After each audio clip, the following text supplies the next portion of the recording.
Okay. Good morning, CK. Good morning. Nice setting.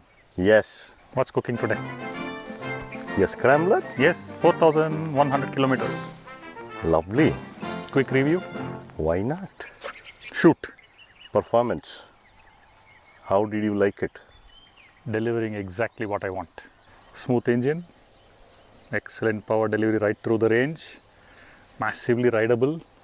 City, highway, twisties, dirt. Very easy to ride. I would say this is one of the easiest motorcycles to get into, get used to and start to enjoy. It was quick. I noticed it yesterday when I did some riding. I wouldn't say actually trail bashing, but broken roads over the jelly stones. Bike was amazingly good. You know, I could slot it into third gear. Lovely low end torque, 35-40 speed, and suspension was soaking it up. How do you feel? How is the suspension for you? Excellent suspension. The rear is ahead of the front, I would say, in terms of more pliant, softer. The compression rebound is exact. The front, I tend to bottom it out a few times. There is no adjustment, so I guess that's how it is. It's not a complaint. It's just that the rear is so good, it's letting the front down a bit. Normally rear tends to be a bit hard and the front takes it, but the rear seems very planted. The front bottoms out. Maybe I should try to maybe harden it a bit or change the oil or something. I'll figure it out after maybe at 10,000 kilometers when it is sort of due for a fork oil change. I might fool around with it. Quilted seats. Yeah. Now I was not convinced whether it is like a touring seat which we have on the Himalayan 450 where the construction is different, because it says so, it's a touring seat. There is a message given when they say it's a touring seat. This said quilted seat. So when it says quilted seat, the only difference from stock to this is the finish. But I gambled with it. I asked at the dealership, dude, do you think it is any different in construction? They said, sir, I don't know. It says quilted seat, that's all. 8,000 rupees for this set. Wow. It looks super retro and cool, dual tone. It's actually different. Yes, the contour is different, the construction is different. You rode it. Yeah, I was to say that compared to the slidey stock seats, this seat yesterday was really good. I could feel it much more reassuring because I was not, sliding backwards or front too much. Pretty comfortable. There's a conspiracy, I think, with all the manufacturers. They make sure the seat is like this. You can't ride a stock seat properly. And if you value your family jewels, you have to change seats.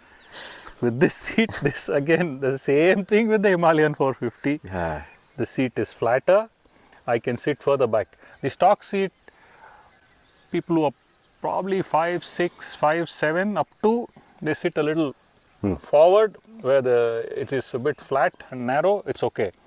Maybe somebody 5'9" like me, 5'10" like you, we tend to sit further back. We can't do that on the stock seat. It's kind of want to push us back and crush our jewels.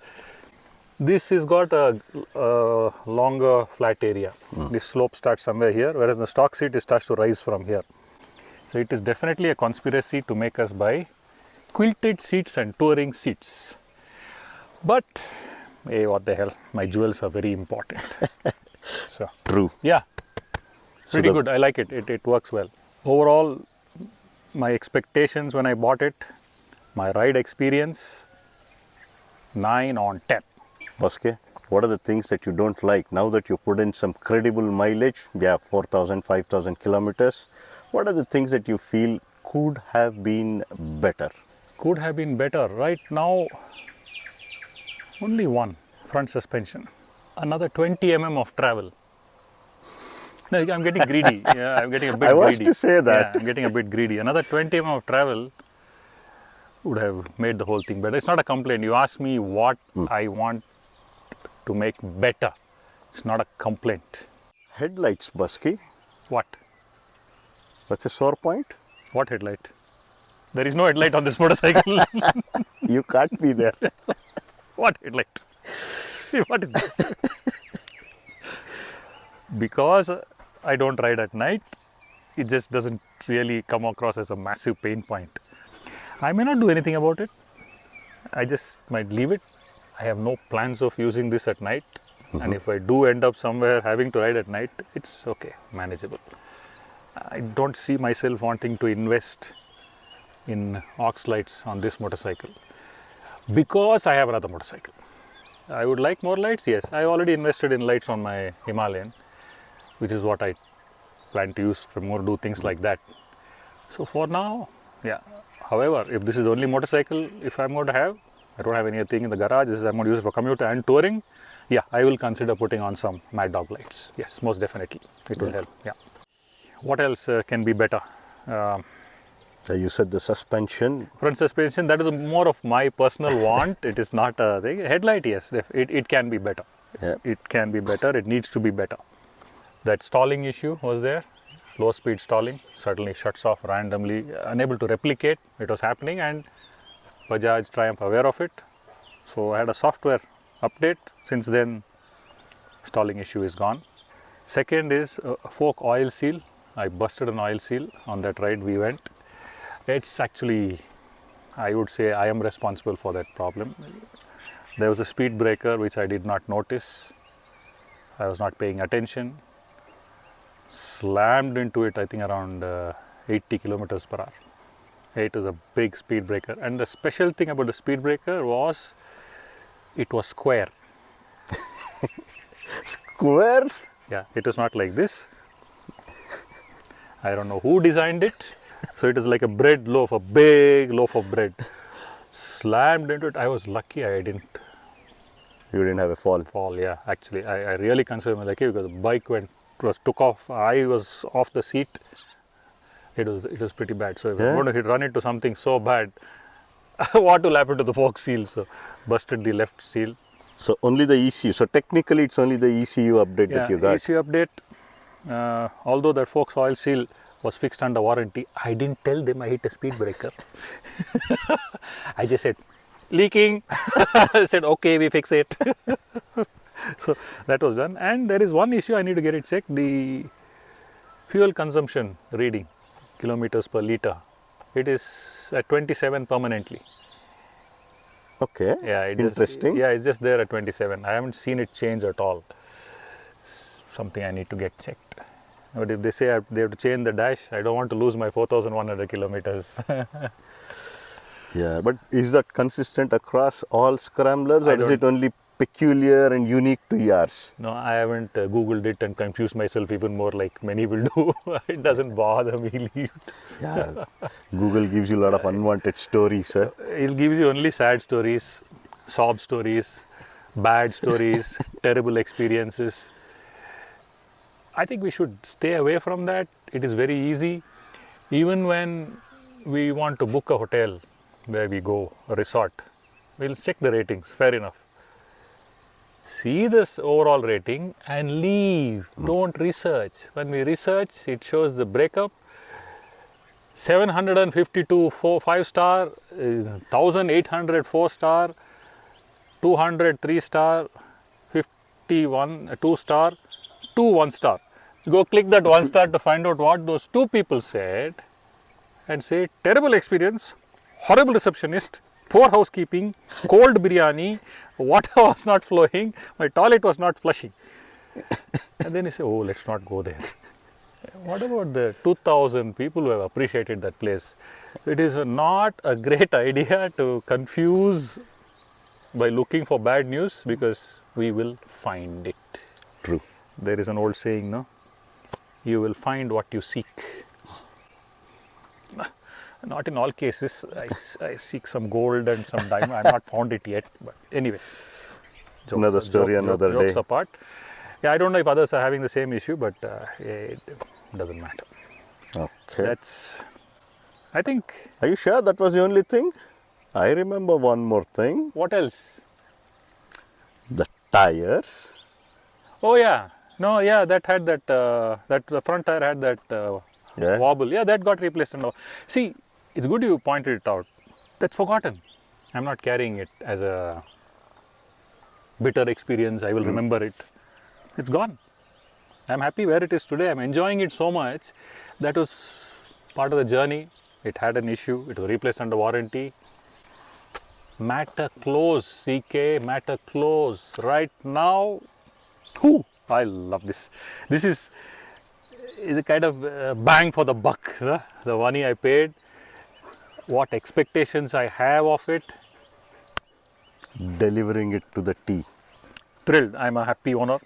Like I said, I give it a 9 on 10. Why not 10 on 10? Because nothing is perfect. It's not because I had the warranty issue. No, if there is one warranty issue, there's two warranty issues. It's not going to make me shoot down a motorcycle or a car. Over the years and decades, I've had so many motorcycles. I've had the opportunity to have so many cars with my family, dozens of cars, dozens of motorcycles. Yes, one or two issues come, but then once they go away, wow, it's a great ownership experience. I'm looking forward to only one thing to change on this motorcycle next. That's if I get the BMC air filter. They've been very slow these days. Yeah, I don't know. They've been slow on this model. No, not just this. I think even for the Himalayan 450, we don't have. Once that comes in, stick that in. Just for the heck of it. Just for fun, I like it. The last time I rode the brakes, and I think you did some change, right? And I felt it busky. Yeah, brakes, yes. Sintered, fully sintered pads, and it's sharpened the braking. Because the balance was very good when I rode it yesterday. And that is when I realized, oh yeah, it makes a lot of difference. Organic pads are made for dirt, for a bit of aggressive riding where you grab the brakes, it doesn't lock up so quickly. That's for people who are very sensitive and who are very competent off-road, unlike me. I don't have that degree of sensitivity on the brake. I just have this one particular, grab it so much, it stops so much, that's it. Once I put the Galfa pads onto this, it's back to where what I'm used to. We tend to buy motorcycles like this and still travel on the highways. Yeah. Is this the doggy that pissed on my tire in the morning? We need to ask her. You're forgiven. Oh no, not her. That him. He did that. He did that? He did that. Okay. I'll get him. Okay. No, yes, CK. sense. Overall, I am a super thrilled Scrambler 400 owner from the day I rode it at the media launch of Pune and till today. Every time I sit on it and ride, it brings a smile to my face. It's light, it is super nimble, it is quick. And those who say there is a vibe, buzz, vibration, oh, forget it. There is nothing like it. Doesn't really matter. It doesn't take away anything from the experience. At 120 and above, yes, there is a buzz. That's it. Yeah, but then how much time do we realistically spend above 120? I don't want to talk any more about that buzz or vibration. Heat, yes, summer, fan kicks in, it's doing its job. There is heat wafting up. Another month and a half, we should be past that. Now it has to let the heat go somewhere. It's a 400cc. True. It can't be suppressing the heat inside. No, heat is nothing, not at all. It's not an issue. I'm mentioning it because the questions will be asked, what about the heat? What about the vibration? That's the only reason why I'm bringing it out. Otherwise, between you and me, if you were asking me, I wouldn't even talk about it. The heat is normal, get used to it. It will go away after some time. The weather is that, we're getting 40 degrees centigrade, yeah? Yeah. Ambient temperature goes up by 5 degrees. The heat throw from the engine will go up by 10-15 degrees. That's the kind, it's not proportionate. True. Buzz, mild buzz, no showstopper. I can ride all day at 120 if given the chance, so the buzz is not going to bother me. No noise, no rattles, no vibration. Engine is super smooth, super slick. I don't know, somewhere it may make one noise and ooh, tap it twice. No, let's not make a meal out of a morsel. Yeah. Yeah. Agree. Great job by Triumph and Bajaj. Mighty impressed. Overall, fit, finish, quality, refinement, noise, vibration, harshness, handling, suspension. Woo! I'm thrilled. Awesome. Few statistical questions before we sign off, Busky. You got some time to check the mileage? Yeah, city is around 24 to 26. Not peak traffic, but generally puttering around. Bangalore, where can we go? At what speeds can we go? Yeah. Highway, I get around 32. Not bad. Yeah, 24, 26 and 32. 30 to 32. Okay, so that's one happy Busky with his scrambler. I am one happy Bosky on a scrambler. The Ducati or the Triumph? Hey, this is also a scrambler. We'll speak about that in another video because I had a blast riding this. Thank you. Take care. Catch up soon. Awesome. Good. Neat flow buntu. All right. Yeah. Covered all what we covered. Yes. Didn't make too much out of anything.